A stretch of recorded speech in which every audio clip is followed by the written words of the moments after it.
Praise లాడండి. హల్లెలూయా. బాగున్నారా? మరి share చేయండి, సబ్స్క్రైబ్ చేయండి ప్రియమైన స్నేహితులారా. నా ప్రయాస వ్యర్థం కాకుండా విని ఆచరించి పాటల్లో పాస్టర్స్ ఎంతోమంది చెప్తున్నారు, కానీ నేను కూడా మీకు చెప్పాలనుకున్నా మరి చెప్తున్నానండి. షేర్ చేయడం మర్చిపోకండి, సబ్స్క్రైబ్ చేయడం మర్చిపోకండి. ఈరోజు టాపిక్ ఏంటంటే మీ ఆరోగ్యం మీ చేతుల్లోనే ఉంది అని దేవుడు మనకి సామెతల గ్రంథం ద్వారా చెప్తున్నారండి. సామెతల గ్రంథం ద్వారా మరి చెప్తున్నారు ఏంటంటే 3:7-8 చూసినట్లయితే, భయభక్తులు కలిగి చెడుతనమును విడిచినట్లయితే దేహమునకు ఎముకలకు సత్తువ కలుగును. చెడుతనము విడిచిపెట్టండి. చెడుతనం ఉందని చెప్తున్నారు మనకు, కాబట్టి విడిచిపెట్టండి అంటున్నారు. అప్పుడే మన దేహం బాగుంటుందట. ఆరోగ్యం కావాలి కదండి. ఆరోగ్యమే మహాభాగ్యం కదా. ఎన్ని ఉన్నా ఆరోగ్యం లేకపోతే ఏం చేయలేము. ఆరోగ్యం ఉన్నట్లయితే ఏదైనా చేయగలము. కాబట్టి మనం ఆరోగ్యాన్ని కాపాడుకోవాలి. మరి దేవుని ఆజ్ఞలను పాటించినట్లయితే దీర్ఘాయువును, చేతిలో ధనఘనతలు, దేవునికి చేతిలో ధనఘనతలు ఉన్నాయట, అవన్నీ మనకి ఇస్తారటండి. తర్వాత జీవమును ఆరోగ్యమును కలుగును. జారస్త్రీ జోలికి వెళ్ళొద్దు అని పురుషులకు చెప్తున్నారండి. అప్పుడు ఒకవేళ వెళ్ళినట్లయితే, వేషల జోలికి వెళ్ళినట్లయితే, తిరుగుబోతుల జోలికి వెళ్ళినట్లయితే మాంసమును శరీరమును క్షీణిస్తుందటండి. ఎందుకంటే అన్నీ పోతాయి. జారస్త్రీకి దగ్గరయ్యారనుకో నీ జేబులన్నీ ఖాళీ చేస్తుంది. కాబట్టి జారస్త్రీ జోలికి పురుషులు వెళ్ళకూడదు. అప్పుడు ఆరోగ్యంగా ఉంటారట. సోమరిపోతు పడుకుంటారంట. చీమలైతే మరి ఎండాకాలం సంపాదించుకొని వర్షాకాలం దాచిపెట్టుకొని తింటాయి.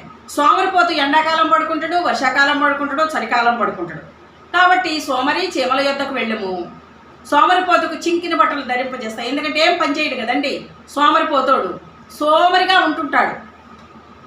మరి సిగరెట్లు తాగుతారు, బీర్లు తాగుతారు, బ్రాందీలు తాగుతారు, మద్యపానానికి బలైపోతారు. మరి స్ప్రైట్లు కూడా అండి, మరి మందులు, అవి పొలాలకు కొట్టే మందులు అందులో కూడా కలుపుతారు. దయచేసి తాగొద్దు. ప్రతినిత్యము స్ప్రైట్లు తాగేవాళ్ళు, మరి బిర్యానీలు బగారన్నాలు తినేవాళ్ళు పొట్టొచ్చి లావుగా అయిపోయి చాలామంది హార్ట్ అటాక్లు వచ్చి చనిపోయిన వాళ్ళు ఉన్నారండి. వాళ్ళకి ఆరోగ్యం ఉండదు. చక్కగా ఇంట్లో వండిందే తినండి.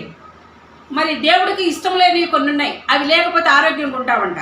అహంకారం, గర్వం, కళ్ళలాడు నాలుక, హత్య చేసే హృదయం, మరి అన్నదమ్ములకి జగడములు పుట్టించే వాళ్ళు దేవుడికి ఇష్టం లేదు. వాళ్ళు ఆరోగ్యంగా ఉండరు. ఎప్పుడు వాళ్ళకి అదే ధ్యాస. మరి ఐశ్వర్య గంతలు ఉన్నాయంట దేవుడి చేతులు, అవి మనకి ఇస్తానంటున్నారు. మంచి ఆహారమును మంచి పానమును తీసుకోమంటున్నారు దేవుడు. నా వలన నీకు దీర్ఘాయుష్ కలుగుతుందంటున్నారు. నా సన్నిధికి వచ్చినట్లయితే, నన్ను అడిగినట్లయితే, నన్ను ప్రార్థన చేసినట్లయితే నీకు దీర్ఘాయుష్ను, జీవిత సంవత్సరములు ఎక్కువ చేస్తానంటున్నాడండి. యెహోవా ఆశీర్వాదం ఐశ్వర్యం ఇచ్చును. సామెతలు 10:22లో భక్తిహీనులకు ఆయుష్ తగ్గుతుందటండి. నీతిగా ఉన్నట్లయితే నీతి మరణము నుండి మనల్ని తప్పిస్తుందట. వివేకము లేని సుందర స్త్రీ, వివేకం కలిగి ఉండాలండి కాపురంలో. స్త్రీ అనేది ఇల్లాలనే ఆమె. అలాంటి స్త్రీ ఉంటే, వివేకము లేని, మరి తెలివితేటలు లేని స్త్రీ ఉంటే పంది ముక్కున ఉన్న బంగారు కమ్మె వంటిదట. పంది ముక్కున బంగారు కమ్మె పెడితే పొయ్యి ఎక్కడ పెట్టుద్దండి? పంది మురికిలో పెట్టుద్దండి కదండి. మరి దేవుడి సన్నిధిలో ఉన్న వాళ్ళని దేవుడు చిగురింప చేస్తాడట, వృద్ధి చేస్తాడట. మరి సిగ్గు తెచ్చే భార్య ఉంటుందట. ఆ సిగ్గు తెచ్చే భార్య ఎముకలకు కుళ్ళంట. భర్త ఎముకలకి కుళ్ళే, ఆమె ఎముకలు కూడా కుళ్ళు పడతాయి. నోటి ఫలము. బాగున్నారండి, మీకేం కాదండి, మీ బిడ్డలు బాగున్నారా, మీ పిల్లలకు మేలు జరుగుద్దండి, మీకు మేలు జరుగుద్దండి అని మీ నోటి మాట ఎదుటి వ్యక్తికి ధైర్యం పుట్టిస్తుంది. నోటి ఫలము మేలు కలుగును. చురుకుగా ఉండాలటండి, సోమరిపోతుగా ఉండకూడదు. చురుకుగా ఉండాలి. మహాభాగ్యం అంట. చురుకుగా ఉండటం మహాభాగ్యం అంట. చురుకుగా, యాక్టివ్గా అన్ని చక్క పనులు చేసుకుంటూ ఉండాలి. నీతి మార్గంలో నడవాలి. మరి నీతి మార్గంలో నడిచిన వాళ్ళకి జీవము మరి ఉంటుందంట.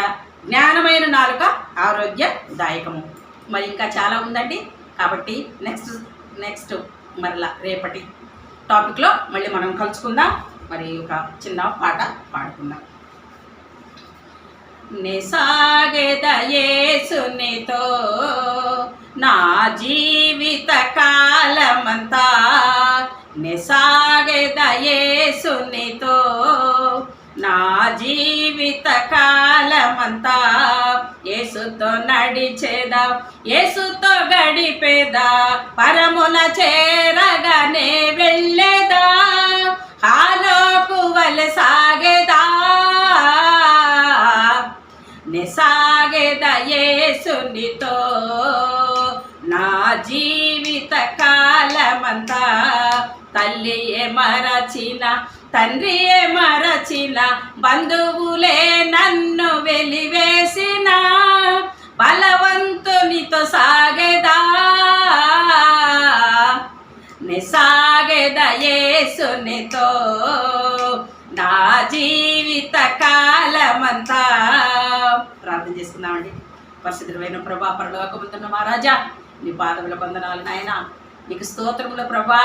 మరి మేము మా చెడుతనాన్ని విడిచిపెట్టి మరి నీతో ఉంటామయ్యా, నీతో సాగుతాం ప్రభా, నీతో గడుపుతాం నాయన. తల్లి మర్చినా, తండ్రి మర్చినా, మరి నువ్వు మరవని దేవుడివి. నిన్ను మా పేరుని అరిచేతిలో చెక్కుకున్నావు, మమ్మల్ని చంక పెట్టుకుంటానన్నావు. మరి నిన్ను ఎప్పుడు మరి నేను తోడుగా ఉంటా నీకు. మరి నన్ను వెంబడించమని చెప్పావు. నిన్ను వెంబడించే వారులుగా, మరి నిన్ను మరవని వారులుగా, మరి నిన్ను కొలిచే వారిముగా, నిన్ను పూజించే వారిముగా మరి మమ్మల్ని కాపాడమని, మమ్మల్ని, మా బిడ్డల్ని, మా మనవాళ్ళ మనవరాళ్ళని, మా క్రైస్తవ సహోదరులందరినీ, మా ప్రధానమంత్రులు, మా ముఖ్యమంత్రులని, మా యాజకులందరినీ, మరి మా వృద్ధాప్యంలో ఉన్నటువంటి తల్లిదండ్రుల్ని కాచి కాపాడమని ప్రియమైన యేసయ్య నామములో అడిగి వేడుకొనుచున్నాను తండ్రి. ఆమేన్.